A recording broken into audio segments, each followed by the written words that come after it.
Good morning. Welcome to the Women in Leadership, Body, Mind, Soul, and Business podcast. I'm Charlie. And I'm Heather, and together we are working to connect women in leadership and business to build relationships, empowering each other, improving the health and wellness of our community, body, mind, and soul, sharing the heart and soul of who we are and what we do. Today's guest was one of our very first guests. She is a force to be reckoned with when it comes to numbers and money. She is an amazing solopreneur with many, many hats. Beautiful from the inside out. Please welcome back from Safe Haven Accounting, the very talented Chelsey Gonzales. Hello, nice to be here again. Welcome back to the table, Chelsey. We're so excited to have you. Thank you. So let's, before we get into today's discussion, let's talk about your passion and a little bit about your business and what it is you do. Well, I'm a bookkeeper, and I will say that I never expected to be a bookkeeper. I didn't see this coming 5 years ago. And I will say, though, that my story, I've always been an entrepreneur. My mom was an entrepreneur. My dad was an executive at Boeing my whole life. So I always had a business ever since I was 18 years old. My main business was coaching. I helped people with their health years ago. But I left that. But I should say I didn't completely leave it. I still have a few clients that I help, but I left that arena to go back to work in the working world when I was going to have a child. I wanted to have some more stability around my finances and my working life, and that's what got me back into numbers and getting into learning that skill and that craft. And so for the last 4 years, I worked in the nonprofit sector on finances. So when COVID hit, I really thought, what do I want to do? I love helping people and I love accounting. So becoming a bookkeeper made a lot of sense. I also, looking back at my life, this has always been a passion. I just never really focused on it. If I would have known when I was in college, oh, I know, I love numbers, I would have never said that. Right. But it's a natural skill set that I found myself when I'm doing that work, time flies. You know what I mean? Mm-hmm. Where when I'm trying to create content or do marketing, oh my gosh, it's like torture. It's not my area. My area is really numbers and helping others with their finances. And when I was running my coaching practice, what I realized, I networked with a lot of women in business, and I realized that women, and not that men don't have this issue too, that run businesses, but we really aren't taught what to do or how to handle our finances. And specifically in the area of direct sales where I was working, there's really limited information about what to do. And I didn't know anybody in that realm that was hiring bookkeepers. And so I didn't realize how important it was to know your numbers and know where you're at until I was struggling and anxious and not feeling good about things and feeling out of control. And that's what actually led me back to go back to work. So financial mismanagement is the number one reason small businesses fail. And that's why I'm very passionate about this area and helping people, specifically women, learn healthy habits around their finances and their personal and their business life, so that financial mismanagement doesn't, end your goals or end your dream of running a business. Absolutely. And especially when you're getting into something to make a couple extra $100 a month. To put the food on the table, to buy the diapers, to get that extra can of formula, to have gas, to have the emergency fund, which seems like it's so important right now. Oh, right. With especially, to have the money to put in the gas tank so you can run the kids back and forth to school because the bus was missed again. Like these are the reasons why women especially get into things that are like network marketing. It's fun, it's community building, and this, if there isn't an education you're right. That's like, I can't manage all of this. Like, you get lost in that. And And when you look back at how humans developed, women were in charge of all the things. Hmm. They worked in community with each other.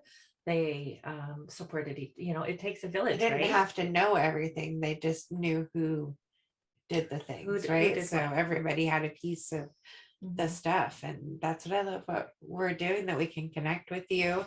And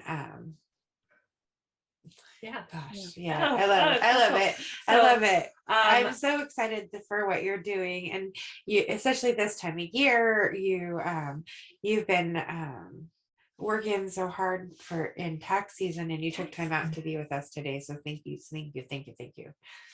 so tax season is upon us, Chelsey. So what are like your top 3 tips for tax season, if you can think of any off the top of your head? Only 3. Well, I'll tell you, and let me share a story that relates to tax season. Okay. As somebody self-employed for so long, and I've done my own taxes for a long time. I've had help here and there, but this year took me 2 hours to file my taxes. That I've never ever had that experience before, and I'll tell you that taking my own advice and doing my own books and making sure things are up to date allowed me to do my taxes extremely efficiently.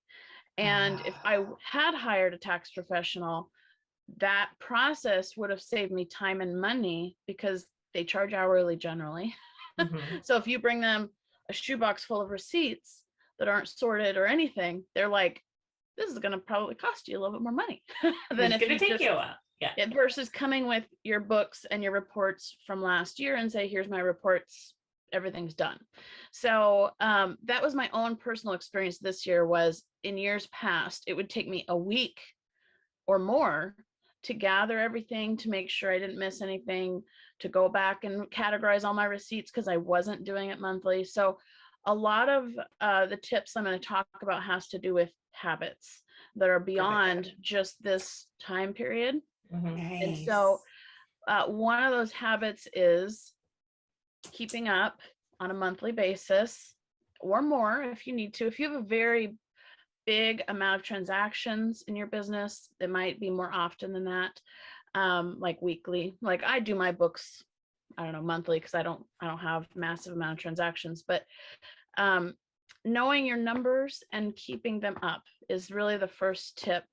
And to do that, you need to be bookkeeping, right? And so either you or you hire somebody to do it for you.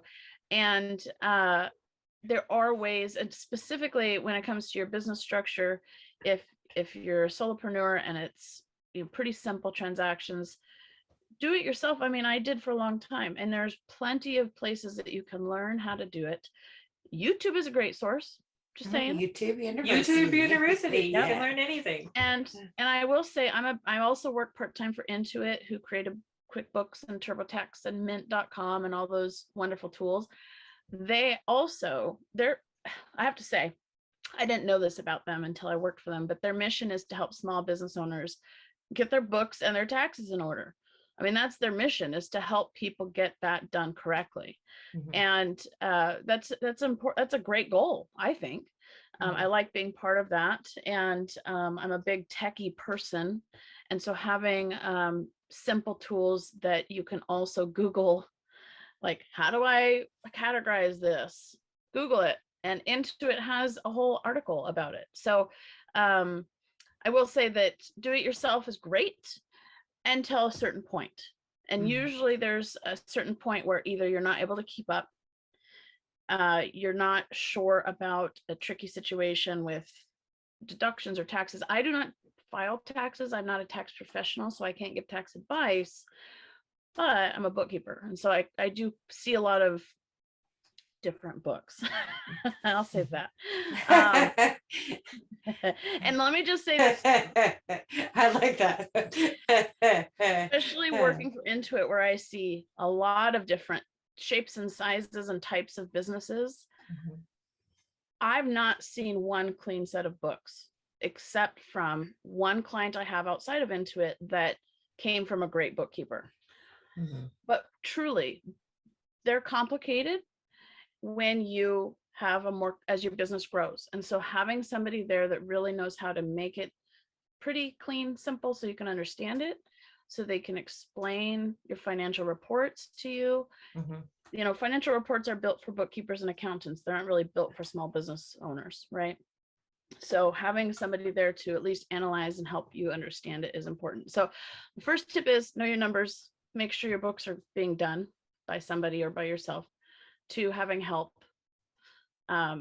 whatever that means to you. It could be just having help during tax season, or it could be having somebody on the regular. Most tax professionals don't do bookkeeping because they charge too much for that kind of service, or they don't really have the time. Right now, I'm trying to find a tax professional for a nonprofit client of mine. It's hard. Nobody's really taking clients in March. Because everybody's doing taxes. They're too busy. So file an extension if that's in your situation. File an extension and then get with a tax professional after April 18th this year.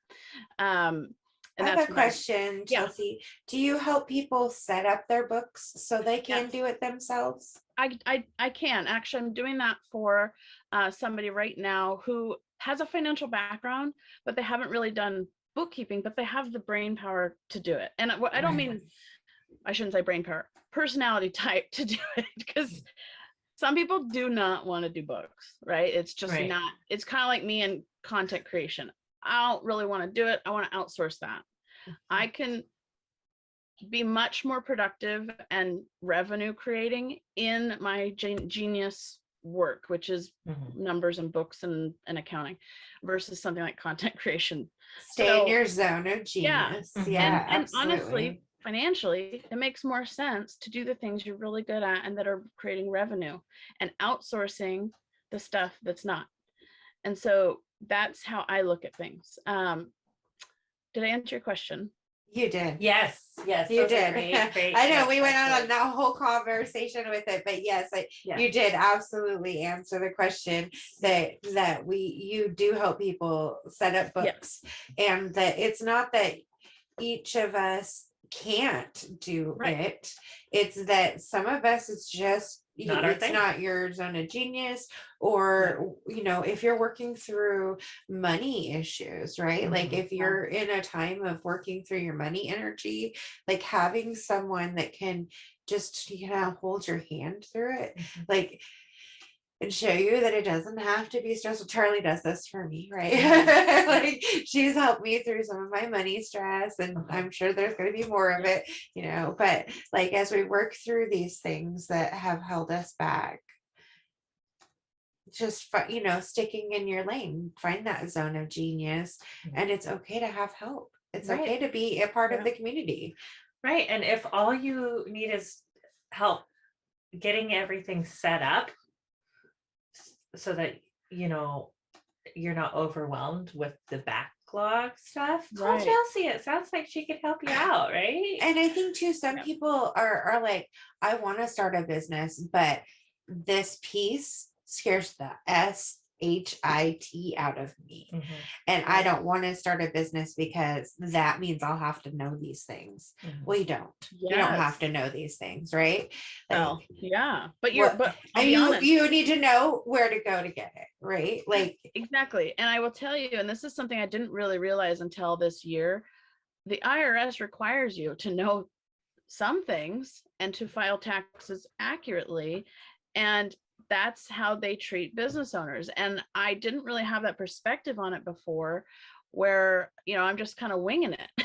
And I'm like, well, I hope this is right. I think it's right. I'm not sure if it's right. I hope it is. I don't really want to get audited. But and here's the other thing about the tax situation. I used to be afraid of the IRS until I had to call them. They're super helpful. Now you have to be on hold for like 3 hours, but still they're very helpful. Time consuming. But I'll be honest, I mean, they as an organization, as a government entity, they want to make sure that taxes are being paid accurately. Just like I want to make sure I'm not overpaying or underpaying.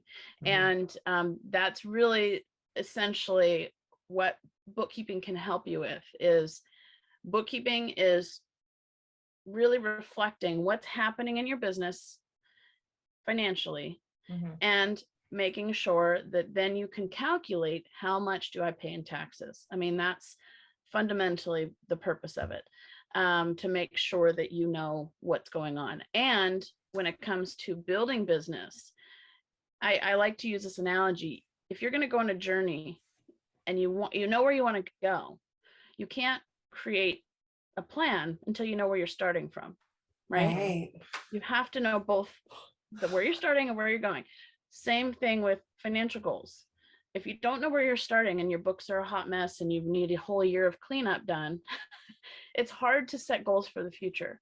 Yes. And I do cleanup projects quite often. This time of year is big for people getting 2021 cleaned up, but there's plenty of people I know, and I'll say this, that have financial trauma over all kinds of different situations as to why their books might be a hot mess for years past. And I'll share this story carefully. One client in particular didn't have a great bookkeeper. So 2019, we don't know. 2020, definitely a hot mess. 2021 wasn't really done. And so she hires me and I'm like, you might need cleanup for like 3 years. And that's a hard conversation to have with somebody when they were paying somebody else. Right. They're like, but I paid this person to do that job. And you're like, well, they didn't do it. And they're like, so I wasted all that money. Yeah, you did. And that's really frustrating and traumatizing when you're a person in business trying to make it, right? Right. It's like another stress. Another layer. Like, because we really needed one more stress, right? Yeah. Right. So we have to take a breath and ground. And I really think that as women, sometimes that means gathering together. Well, a lot of times that means gathering together and having that conversation and just being open about where we're at and having space for, okay, but we have to move forward. And holding grace for each other. Yeah. In the process too. I will say I am really non-judgmental when I look at somebody's books, because it's kind of like health, right? We all have so many variables that have put us in whatever situation we're in, and facing it is not easy sometimes. Finances is, I used to coach people with their physical health, and now I coach people with their financial health. It's so similar, and you have to trust the person that's helping you, or you have to at least build that trust at some point. Right. So I think that is one of the barriers that kept me from hiring a bookkeeper years ago. I thought, well, first of all, I thought I could just do it, which is true. I did. I mean, I kind of did. But I also think that it held me back, and I could see that it held a lot of women back, because when you're an entrepreneur, you want to portray this vision of success, right? And sometimes exactly. You're showing up in an energy like, that you already make $100,000, and that so you're like, I can't ask that question, then that means I'm not doing the thing. Exactly. Right? Like, and I felt that I see what you're saying personally, because I was pulling in a lot of revenue with my coaching practice, but I didn't really know where it was going. I didn't really know what was happening after that. And so I think that I just got stuck in thinking I knew what I was doing versus asking somebody. And when you talk to a bookkeeper or an accountant, and I have this perspective now that I didn't have before, I see all kinds of books. I see all kinds of different situations. So my context is a lot different now, where I can say, oh yeah, I know this feels icky, but this is super simple. I can help you with that. Don't feel like you're in a hot mess, because I've seen a hot mess and that's not it. So, man, that's so fabulous. Yeah, go ahead. I love it, because you're very comfortable, like, and that's why I'm glad we could have you on the podcast, because I think sometimes we have this, money block fear, and then the bookkeeper is a money, we're blocked to talk and think that you're not human or something. Like Yep. you are very personable. And Well, so I'm is really Mountain. excited to see what today's meditation brings us, because Yeah. it's always interesting how it flows together. Well, what I was going to say before we get into today's meditation is that what we're talking about with Chelsey goes right along with this week's topic, which is lack of awareness. Because Exactly. the lack of awareness around your financial situation can stop you from moving forward. Right. And that's basically what we have been talking about when it comes to lack of awareness, right? Mhm. Yes. All right, let's get into today's meditation, you guys. Both feet on the floor, big deep breaths. Today we are on day 36 of Meditations from the Mat by Rolf Gates and Katrina Kennison. On these sands and in the clefts of the rocks, in the depths of the sea, in the creaking of the pines, you'll spy secret footprints and catch far-off voices from the homecoming celebration. This land still longs for Odysseus. Homer. I am struck by the pervasive desire for homecoming in this passage, an ancient secret longing. Here is a sadness and an emptiness so profound that it is felt by rocks and trees. It is in the air, a sadness that is bittersweet because it is a reminder of better days. An innocence lost. Before yoga, each of us is like the land that longs for the return of its hero. We can feel this longing in our muscles, in our bones, in the movements that were once fluid and natural, but that have become prematurely stiff and unreliable. There is a presence, a life force, that is conspicuous in its absence. But over time, the sense of loss becomes just another aspect of the subtly shifting backdrop of our lives. Yes, we were once possessed of a youthful vitality, but many of us forgot we ever had such vigor and energy long before we came to our first yoga class. And then the moment of homecoming arrives. Unbidden, unsought, we hear the familiar footsteps on the porch. For me, it occurred at the end of one of my first classes. I was in a knee down twist moments before Savasana.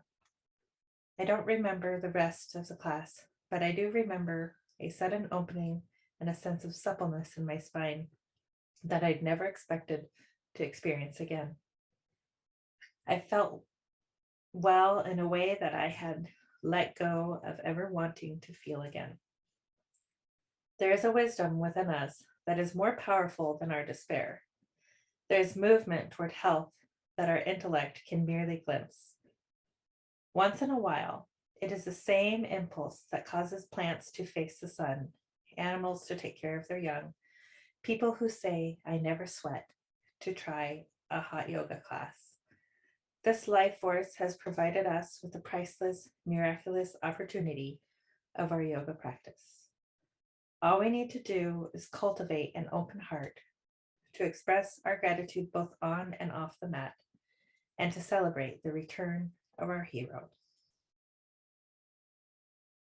Take a couple breaths. Let that sink in again. Something that came up for me while I was reading was back in 2009 when the market crashed. I was all of, 25 years old with 2 kids. We had a house. We lost the house. We lost both of our cars. It was the same year I got out of the military because, of course the market's going to crash right after I get out. And so I didn't have a job. It was hard to find one. Nobody was hiring. So we ended up losing everything. And we were lucky enough to get into this little tiny 2-bedroom duplex because we knew the guy who owned it from church. Otherwise, we would have been homeless, and it just takes one thing for your world to come crashing down, right? And if you have control of your finances, which since 2009, when the market crashed, I have gained control of my finances. I know what's going on. I know where my money goes every week, which before I didn't. I have not had a credit card or cable since 2009. And, it's creating those good money habits. We have this mindset now that if we don't have the cash to pay for it, we don't need it. We must not need it. Right. Right. So there's a lot of things that puts limits to, but really those limits are temporary because I have to save the money to get the things. We want to go on vacation, we have to save the money to do that. So it's all about creating good habits. Absolutely. That's what came up for me. Chelsey, did anything come up for you, babe?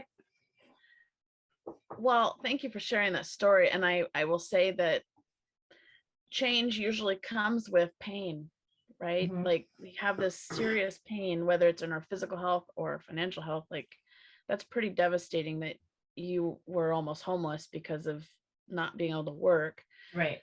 because of things out of your control. Mhm. And I think financial literacy is something that I've been hearing about more and more.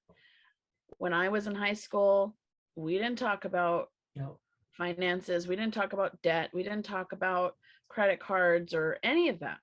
Mhm. And I've been seeing lately now it's something that is being considered to be added into school.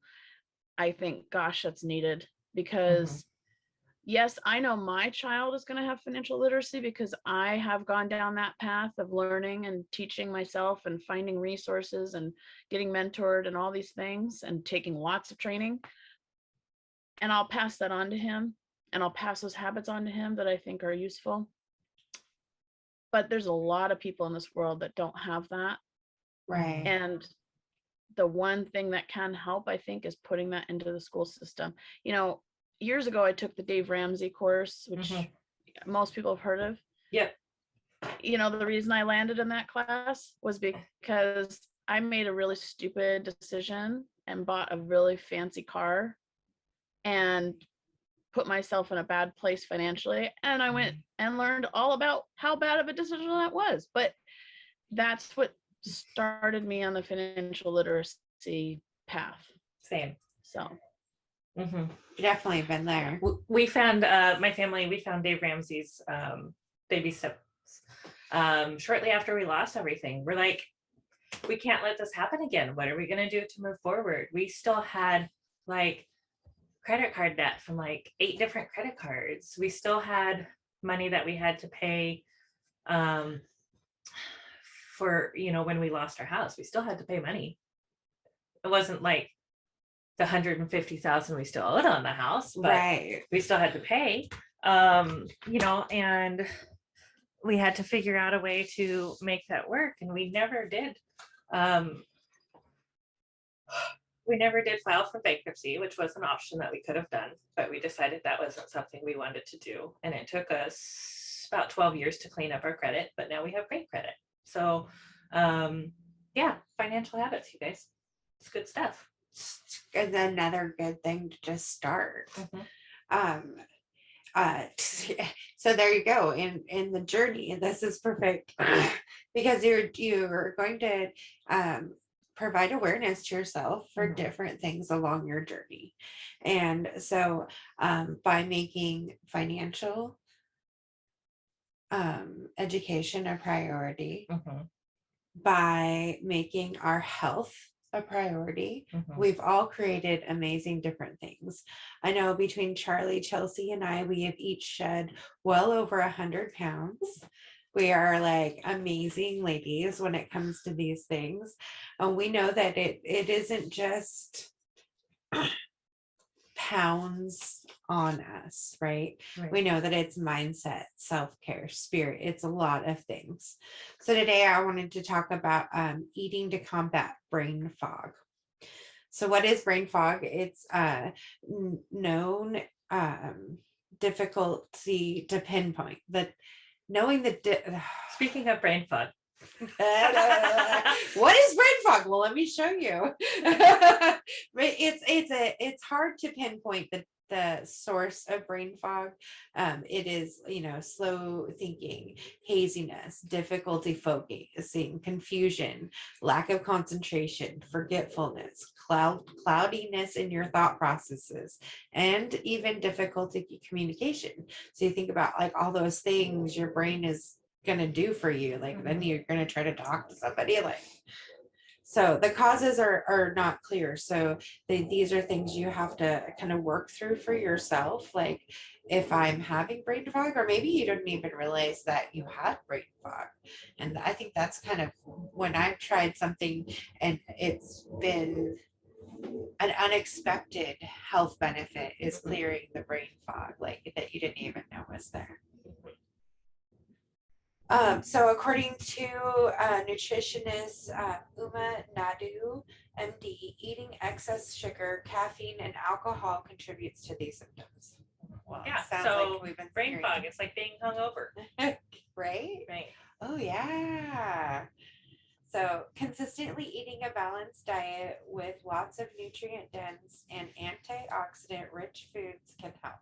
Now we've talked about antioxidant foods, so we'll drop a link to that podcast so you guys can go back if you need to know what antioxidants are and why they're important. We've talked about that. So they've also talked to us about eating the colors of the rainbow to get an array of nutrients and antioxidants your brain needs. Fruits, vegetables, legumes have a variety of antioxidant nutrients. Their color can indicate the presence of certain flavonoids and pigments. Like red are good for lycopene. I guess we could go on and on and on and on and on about the science of this, but this week we also talked about the awareness of whole foods. So that's basically what we're talking about, like just thinking about what you're eating and how is it going to affect your brain. And right now is a really great time if you have the opportunity, go to your local anywhere really and get some seeds and plant a garden. Yeah. Oh my gosh, yeah, even your dollar stores have seeds. So food banks have seeds usually for free. Anything come up for you, Chelsey, during that? Yes, there's a community garden in North Marysville. I'll have to find the information, but for those that don't, like when I was in the apartments that I lived in for, I don't know, 15, 20 years, what am I going to do? I didn't really have much space to grow anything. But there's a community garden and they will teach you all kinds of things about growing food. And there is a way to grow food in containers and all that, but which I did do on my porch. I'll have to find the link for it and the person that runs it, but it's local to us, even though we're in Arlington area. But it's not that far. It is. I know, I've seen it. It's really cool. Because it's on one of the back roads. I know there is also a community garden across the street from the Arlington Library. Oh yeah. In Arlington. And then I think Stanwood has one somewhere too. So if you guys know the information, go ahead and drop it in the comments. Well, I know at our Housing Hope complex, we have a community garden, and that's one of the things Housing Hope does, is have a community garden. Another thing they do is they have free financial literacy classes. Really? Yeah, they run a College of Hope is what they call it, and they're free. And because of the state of the world, they're now online. And so the College of Hope classes, then they do a whole financial literacy. They do ones for kids too. My son's taken, it's really, they do a lot of really cool classes, especially when I was originally homeless and just trying to get back on my feet and not sure like what piece of the puzzle I was missing that got me there. Right. Like sometimes you're not sure, like, where do I need to work on, like, so it's a really good place to get some foundations and figure out like what the base is. As entrepreneurs, we are the leaders in our communities, giving back. And our cause of the quarter is really near and dear to our hearts. It is run by one of our friends. You can go back and watch her podcast too. Yep. You can find all of those on our website. But our cause of the quarter is Now Networking, women leaders helping future women leaders overcome diversity through scholarships and mentoring. It's a very exciting program. And the gala is coming up on the 31st. And I'm super excited. We got our tickets. We're going. We'll be there. I hope to see some of you guys there too. Our quote this week, you guys: in darkness unawakened, they make foolishness cover their wisdom and overflow. One remembrance of illumination can break through and leap out of the dust. Zen Master Hongzhi. Amazing. It is. Chelsey, thank you so much for joining us today. We really love and appreciate you and all of your wisdom around finances and bookkeeping, especially. I was going to say marketing. That's the wrong word. Not marketing, not your Well, jam. you have some marketing experience, but you would rather not use that. Well, and thank you both. I love getting to chat with you, and I'm just happy for this organization that's progressed over the last few months. I'm glad that I was in the beginning, and I'm glad to be back today. Yes, and we'll have you back again. I'm Yes, so excited. we are very excited. And for those of you listening and watching, we look forward to continuing to connect with you and build more relationships with more of you, because you are community leaders. And we look forward to you joining our table. Namaste.